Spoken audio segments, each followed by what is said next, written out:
Programang ito ay rated SPG. Striktong patnubay at gabay ng magulang ang kailangan. Maaaring may masiselang tema, lengguwahe, karahasan, sexual, horror o droga na hindi angkop sa mga bata.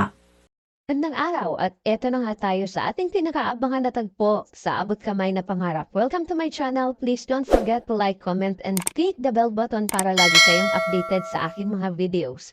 Samantala, sa Apex Hospital nag-uusap si Annalyn at Lynette at tinanong ni Lynette si Annalyn kung iniiwasan daw ba siya nito. Sabi naman ni Annalyn ay nakipagkita lang siya kay Lolo Pepe niya kahapon kaya hindi niya na nagawang magpaalam.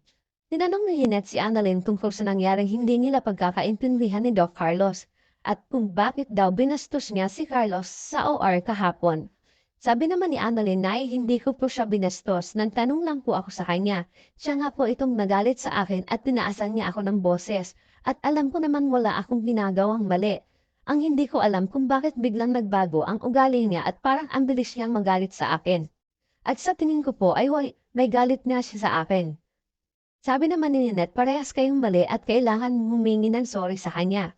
Dahil malaki ang utang na loob natin kay Carlos at siya ang tumulong sa atin. Siya ang tumulong sa iyo dito sa East Range nung umalis ka ng Apex. At nakikiusap nga itong si Lynette kay Annalyn na humingi siya ng sorry kay Doc Carlos. Nagulat naman si Annalyn sa sinabi ng kanyang nanay Lynette dahil alam niya sa kanya sarili na wala siyang kasalanan. Pero kahit anong paliwanag ni Annalyn ay hindi pinakikinggan ni nanay Lynette niya. At bigla naman pumasok si Carlos sa opisina ni Lynette at nakita niyang nag-uusap ang mag-ina. Kaya dito ay wala nang nagawa si Annalyn kundi ang mag-sorry kay Carlos. Sabi ni Annalyn, "Sorry Doc Carlos sa nangyari kahapon." Sabi naman ni Doc Carlos, "Wala na yun sa akin Annalyn." At sabay na nagpaalam si Annalyn kay Lynette at Carlos. Samantala, sa board meeting ay nagwawala si Moira dahil wala siyang kaalam-alam na nag-uusap-usap na pala ang mga board members para sa nalalapit niyang pagpapataysik sa kanya. Tinanong niya ang mga board members kung sino ang nasa side niya pero walang sumama sa kanya. Kaya sinabihan niya ang lahat ng board members na pagsisisihan nila ang lahat ng ginawa sa kanya. At nang pagdating ni Robert ay sinabihan din siya na wala kang ibang masisisi dito kundi ikaw lang Moira dahil bilang ng araw mo dito sa Apex. Nagulat naman si Moira at nagmakaawa siya kay Robert dahil hindi niya makakayanan na mawala sa kanya ang Apex.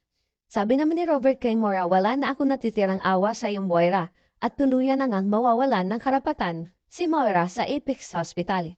Maya-maya habang nagtatalo si Moira at Robert, dumating naman si Giselle at sinabihan siya na lumayas na siya at sawang-sawa na siya sa mga kadramahan niya. At huwag mo nang hintayin na kalad ka rin pa kita palabas dito sa office.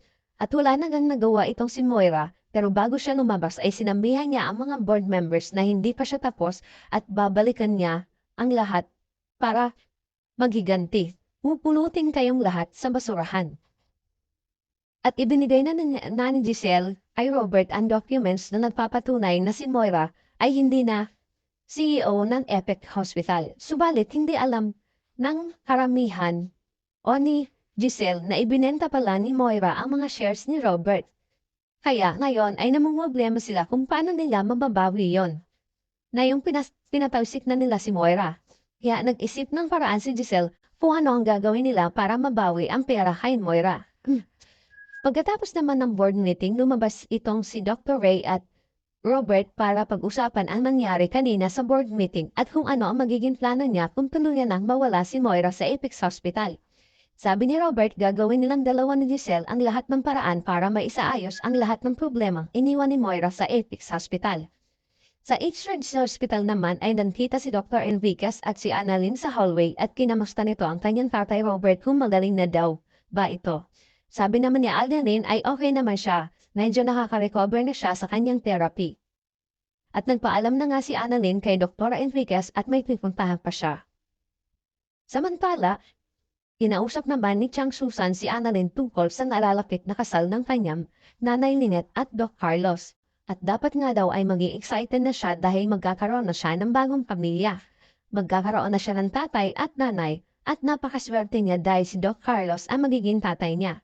Sabi naman ni Annalyn kay Chang Susan, parang ayaw ko na pong ipakasal si nanay kay Doc Carlos. At nagulat naman itong si Chang Susan sa sinabi ni Annalyn dahil nga daw medyo Kakaiba na si Doc Carlos ngayon. Nag-iba na ang ugali niya, hindi na siya tulad ng dati na nakilala kong mabait.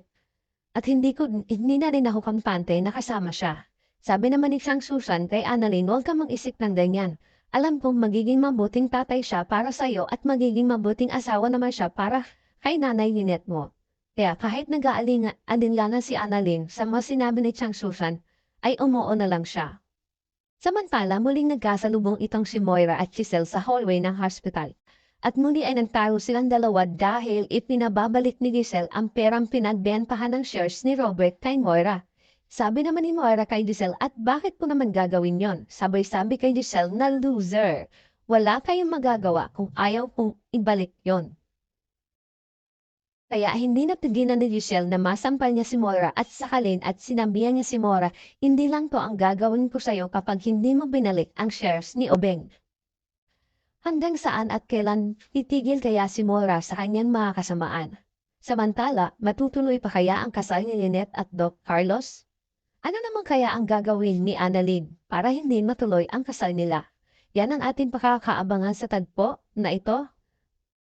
Huwag bibitiw sa abot kamay ang pangarap. Huwag kalimutan mag-subscribe. Maraming salamat po and God bless.